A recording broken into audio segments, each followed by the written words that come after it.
오늘 밤에도 주님의 크신 은혜와 능력이 함께하는 기적의 밤이 되기를 주님의 이름으로 축원합니다.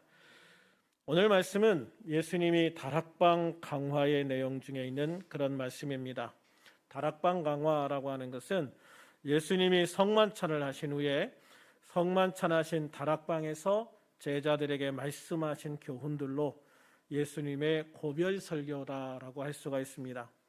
그만큼 13장에서 17장까지의 이 고별 설교는 예수님의 설교 중에 가장 중요한 내용들이 담겨 있다고 볼 수가 있습니다. 예수님의 고별 설교 중 오늘 본문 말씀을 같이 읽겠습니다. 시작. 너희는 마음에 근심하지 말라. 하나님을 믿으니 또 나를 믿으라. 아멘. 예수님이 제자들에게 이렇게 말씀하신 이유는 예수님이 십자가의 죽음을 통해서 자신들의 곁을 떠날 것을 어렴풋이나마 짐작하게 된 제자들이 불안에 떨고 있었기 때문이었습니다. 즉 제자들은 지금까지 믿고 의지해왔던 주님께서 자기들 곁을 떠나게 되시리라는 것을 직감하면서 불안과 두려움을 느끼기 시작을 한 것이죠. 그런데 예수님께서는 이처럼 두려움과 불안, 근심과 걱정에 사로잡혀 있는 제자들을 향해서 말씀하십니다. 너희는 마음에 근심하지 말아라. 너희는 마음에 근심하지 말아라. 하나님을 믿으니 또 나를 믿으라. 할렐루야. 우리들께 모든 성도님들도 마음의 걱정과 두려움을 다 내려놓고 신실하신 우리 하나님 아버지와 우리 주 예수님을 믿는 성도들이 되시기를 주님의 이름으로 축원합니다. 신명기 7장 9절에 말씀하시기를 그런즉 너는 알라 그런즉 너는 알라 오직 내 하나님 여호와는 하나님이시요 신실하신 하나님이라. 오직 내 하나님 여호와는 하나님이시요 신실하신 하나님이시라. 그를 사랑하고 그의 계명을 지키는 자에게는 천대까지 그의 언약을 이행하시며 인애를 베푸신다라고 말씀을 하셨습니다. 그렇습니다. 우리가 믿는 하나님은 신실하신 하나님이십니다. 신실하다라는 말은 믿음성이 있고 진실하다라는 의미입니다. 우리가 믿는 하나님은 우리가 믿을 만한 유일한 하나님이십니다. 또 우리가 믿는 하나님은 진실하신 하나님이심을 믿으시기를 바랍니다. 민수기 23장 19절 말씀에 보면 하나님은 사람이 아니시니 거짓말을 하지 않으시고 인생이 아니시니 후회가 없으시도다. 어찌 그 말씀하신 바를 행하지 않으시며 하신 말씀을 실행하지 않으시랴라고 말씀하십니다. 하나님은 신실하셔서 사람들이 자신들의 유익을 위해서 거짓말하는 것처럼 거짓말하지 않으신다라고 말씀하시는 겁니다. 하나님은 진실하신 분이기 때문이십니다. 그러므로 당연히 당신이 말씀하신 것을 실행하지 않으시는 거짓된 모습도 보여주지 않으시는 겁니다. 하나님은 말씀하신 것을 반드시 지키시고 실행하시는 하나님이신 줄로 믿습니다. 그러므로 우리가 하나님을 믿을 때에 하나님이 하신 모든 말씀과 하나님이 하나님의 선지자들을 통해 하신 모든 말씀을 믿고 신뢰할 수 있는 것입니다. 하나님은 세상을 창조하시고 인간을 창조하신 후에 놀라운 축복의 말씀을 주셨습니다. 창세기 1장 27절 28절을 같이 한번 읽어봅니다. 시작. 하나님이 자기 형상 곧 하나님의 형상대로 사람을 창조하시되 남자와 여자를 창조하시고 하나님이 그들에게 복을 주시며 하나님이 그들에게 이르시되 생육하고 번성하여 땅을 충만하라. 땅을 정복하라. 바다의 물고기와 하늘의 새와 땅에 움직이는 모든 생물을 다스리라 하시니라. 할렐루야. 그렇습니다. 하나님은 사람들을 창조하시고 사람들에게 복을 주시겠다라고 약속을 하셨습니다. 그리고 하나님께서는 에덴 동산 안에서 그 인간들을 향한 무한한 축복을 허락해 주셨습니다. 그리고 인간을 하나님이 창조하신 모든 세계의 최상의 존재로서 땅에 충만하여 땅을 정복하고 하늘과 땅에 움직이는 모든 생물을 다스리게 하셨습니다. 그런데 하나님께서 인간에게 그만 단 한 가지가 있었습니다. 바로 선악을 알게 하는 열매였습니다. 창세기 2장 15절 17절에 그 말씀하고 있는데요. 같이 한번 읽어보겠습니다. 시작. 여호와 하나님이 그 사람을 이끌어 에덴 동산에 두어 그것을 경작하며 지키게 하시고 여호와 하나님이 그 사람에게 명하여 이르시되 동산 각종 나무의 열매는 내가 임의로 먹되 선악을 알게 하는 나무의 열매는 먹지 말라. 내가 먹는 날에는 반드시 죽으리라 하시니라. 하나님께서는 에덴 동산에 그들을 이끌어 두시고 그 모든 것을 경작하게 하시고 또 거기에서 나는 모든 것을 다 주셨어요. 그리고 모든 것을 다 주신 다음에 딱 하나, 요거 하나 먹지 마라, 그렇게 말씀을 하시거든요. 그런데 인간은 그 모든 것을 다 누릴 수 있는 권한을 가졌음에도 불구하고 단 한 가지 금하신 열매를 먹음으로 죄를 짓게 되는 겁니다. 죄를 지은 인간은 하나님이 창조하신 세계 안에서 하나님이 허락하신 것에 만족하지 아니하고 죄를 지음으로 하나님과 원수가 되어버린 것입니다. 창세기 6장 5절에서 8절에 보면 여호와께서 사람의 죄악이 세상에 가득함과 그의 마음과 생각하는 모든 계획이 항상 악할 뿐임을 보셨다라고 했어요. 그래서 땅 위에 사람 지으셨음을 한탄하사 마음에 근심하시고 이르시되 내가 창조한 사람을 내가 지면에서 쓸어버리되 사람으로부터 가축과 기는 것과 공중의 새까지 그리하리니 이는 내가 그것들을 지었음을 한탄함이니라 라고 말씀을 하지. 여러분, 사람이 타락하고 사람이 하나님 앞에 죄를 지으니까 하나님이 창조하신 세상의 모든 동물과 식물까지 해를 받는 거예요. 그럼에도 하나님은 하나님이 인간을 축복하시겠다고 하는 약속을 어기실 수가 없었어요. 왜냐하면 하나님은 신실하신 하나님이시기 때문에. 그래서 하나님의 축복을 이어갈 사람을 찾으십니다. 그것이 바로 노아였습니다. 하나님께서는 인간을 지으셨음을 한탄하시면서도 노아는 여호와께 은혜를 입었더라라고 말씀하고 있습니다. 모든 사람을 다 심판하시겠다고 선포하신 상황에서 노아는 하나님 앞에 은혜를 입었다. 할렐루야. 우리가 그렇게 주님 앞에 항상 은혜를 입는 자가 되어지기를 주님의 이름으로 축원합니다. 이처럼 하나님은 최악의 인간들의 모습 속에서도 굳이 노아를 찾아 하나님의 인간을 향한 축복의 약속을 이어가게 하시는 겁니다. 그리고 그 약속을 위해 아브라함을 택하시죠. 창세기 12장 1, 2절에 보면 여호와께서 아브라함에게 이르시되 너는 너의 고향과 친척과 아버지의 집을 떠나 내가 내게 보여줄 땅으로 가라.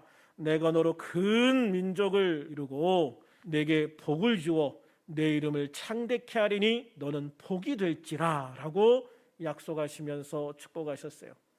하나님이 처음 인간을 창조하실 때도 인간들에게 복을 주셨어요. 그리고 그 복을 이어갈 사람으로 노아를 선택하셨고 그 위에 하나님께서 다시 아브라함을 선택하셔서 아브라함에게 복을 주시겠다. 너는 복이 될 것이다 라고 말씀하고 계시는 거예요. 하나님은 아브라함을 통하여 이스라엘 백성을 하나님의 백성으로 삼으셔서 이스라엘 백성들을 통하여 하나님의 복을 이어가셨고요. 특별히 이스라엘 백성들 중에서 다윗을 택하여 이 땅에 완전한 복을 주실 예수 그리스도를 태어날 가문으로 삼으셨고 그리고 이 땅에 하나님의 아들 예수 그리스도를 세상을 구원하실 유일한 메시아로 보내신 걸 믿으시기를 바랍니다. 그리고 그 예수님의 십자가 죽음과 부활을 통해서 약속대로 처음 아담에게 주셨던 인간을 향한 축복을 이 땅에서 완성하게 하시고 그 축복을 영원한 천국까지 이어가게 하신 걸 믿으시기를 바랍니다. 하나님은 신실하신 하나님이시기 때문입니다. 그렇게 우리는 하나님을 믿을 수 있는 것입니다. 하나님은 당신이 약속하신 그 복의 약속을 그 악조건 속에서도 결코 포기하지 않으시고 버리지 아니하시고 기어이 예수님을 통해서 그 복을 완성시키셨고 우리는 예수님을 믿음으로 그 복 안에 있는 자가 되어졌고 이제는 우리가 그 예수님 안에서 이 복을 누리는 자가 되어진 것입니다. 그래서 우리가 예수님을 믿을 수 있고 또 믿어야 하는 것입니다. 그래서 예수님은 너희는 마음에 근심하지 말라, 하나님을 믿으니 또 나를 믿으라 라고 말씀하시는 겁니다. 그러므로 우리들은 하나님을 믿고 예수님을 믿어 마음에 근심을 없애고 믿음으로 담대하게 그 모든 문제 앞에 당당하게 서야 할 것입니다. 특별히 우리들은 제자들이 예수님이 떠날 것을 걱정하고 두려워하는 것과는 달리 많은 문제들과 질병 앞에서 걱정하고 근심합니다. 그러나 하나님은 출애굽기 15장 26절에서 말씀하십니다. 나는 너희를 치료하는 여호와라. 하나님은 우리를 창조하신 하나님이십니다. 나를 만드신 분이 나를 고친다고 하는데 못 고칠 질병이 없는 것입니다. 기계가 너무 많이 심하게 고장이 나서 AS 센터에서는 도저히 고칠 수 없다고 하는 기계를 그 기계를 만드는 공장의 입구에서 수리를 해가지고 나오는데 정말 새 것처럼 나온 경우를 본 적이 있어요. AS 센터가 병원이라면 그 기계를 만든 공장은 하나님이십니다. 할렐루야. 그러므로 하나님은 내가 아무리 심각한 질병에 걸렸다 해도 능히 치료하실 수 있다는 것을 믿으시기를 바랍니다. 창세기 17장 1절에서 하나님은 아브라함에게 나타나셔서 나는 전능하신 하나님이라 너는 내 앞에서 행하여 완전하라 라고 말씀하십니다. 나는 전능하신 하나님이라. 나는 전능하신 하나님이라. 모든 것을 할 수 있는 능력을 가진 하나님이라 라고 말씀하시는 겁니다. 창세기 49장 25절에 보면 야곱이 그 아들들을 불러 기도해 줄 때에 요셉에게 이런 축복의 기도를 해줍니다. 내 아버지의 하나님께로 말미암나니 그가 너를 도우실 것이요 전능자로 말미암나니 그가 내게 복을 주실 것이라. 할렐루야. 우리는 정말 이 요셉처럼 하나님께서 나를 도우실 것이고 전능하신 하나님을 통해서 내게 주시는 그 모든 복을 누릴 수 있는 그런 우리들이 될 수 있기를 주님의 이름으로 축원합니다. 또 이사야 9장 6절에서는 메시아이신 예수님이 오실 것이라고 예언하면서 예수님을 전능하신 하나님이라 라고 말씀하고 있습니다. 또 요한계시록 1장 8절에서 예수님은 나는 알파와 오메가라, 이제도 있고 전에도 있었고 장차 올 자요 전능한 자라 라고 선포하고 계십니다. 그렇습니다. 우리 하나님은 전능하신 하나님이십니다. 아멘. 우리 하나님은 전능하신 하나님이십니다.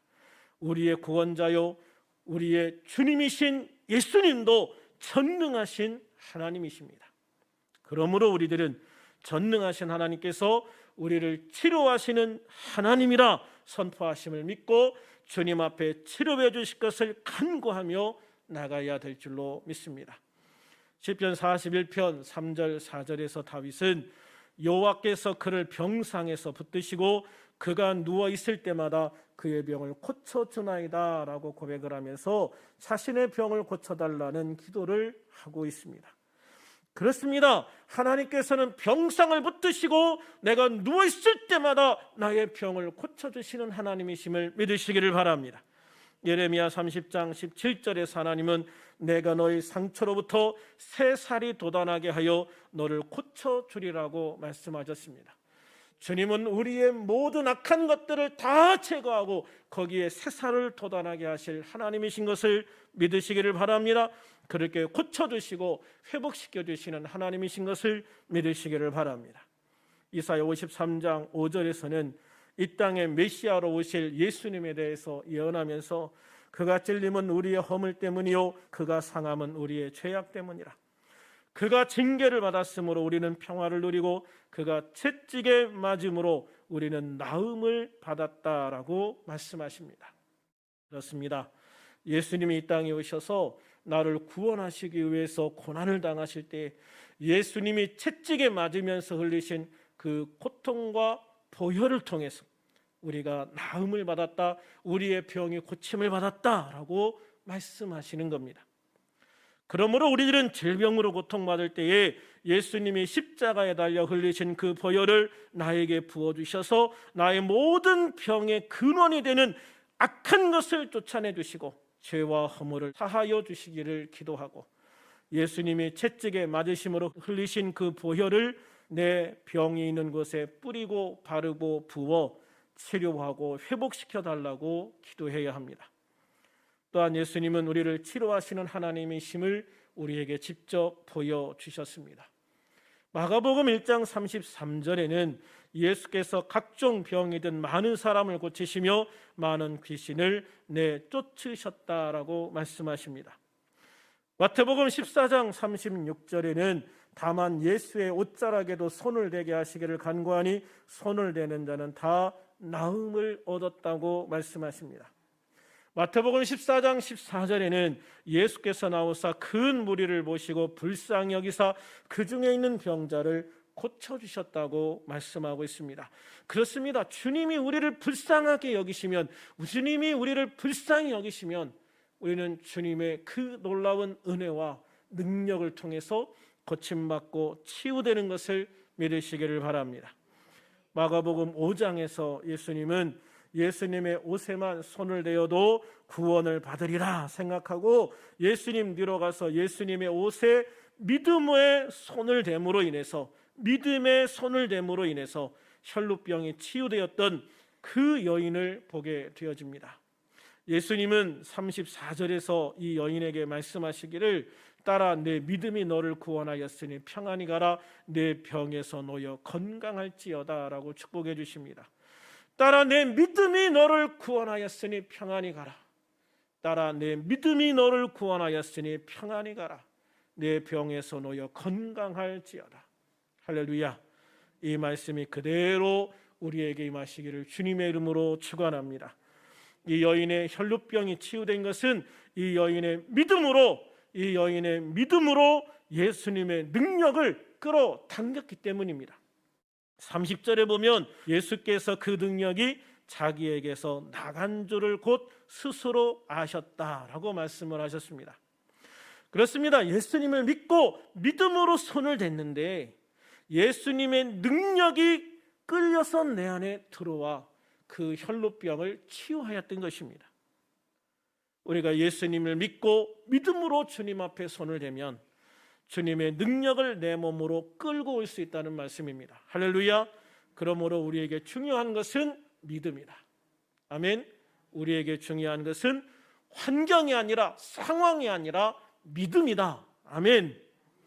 야고보서 5장 15절 말씀에 믿음의 기도는 병든 자를 구원한다라고 말씀하셨습니다. 믿음의 기도는 병든 자를 구원한다. 그렇습니다. 그래서 우리가 혈루병을 앓던 여인처럼 믿음으로 주님 앞에 나가야 됩니다. 믿음으로 기도하여 믿음으로 주님의 능력을 끌어당기는 그런 기도를 해야 되는 것입니다. 오늘 우리의 기도가 이런 믿음의 기도가 되기를 주님의 이름으로 축원합니다. 우리의 믿음의 기도를 통하여 우리들 교회 주보에 있는 모든 환자들이 다 치유받는 기회가 되기를 주님의 이름으로 축원합니다.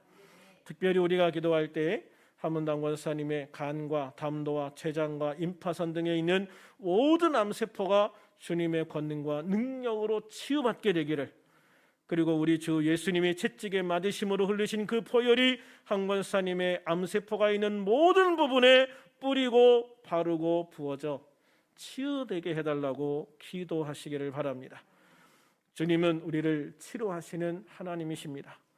그리고 예수님 앞에 믿음으로 나온 모든 사람들은 그들의 질병의 여부에 상관없이 다 고침을 받았습니다. 오늘 우리들의 기도가 주님의 긍휼하심을 입는 기도가 되게 하시고 주님의 능력을 끌어당기는 기도가 되기를 주님의 이름으로 축원합니다.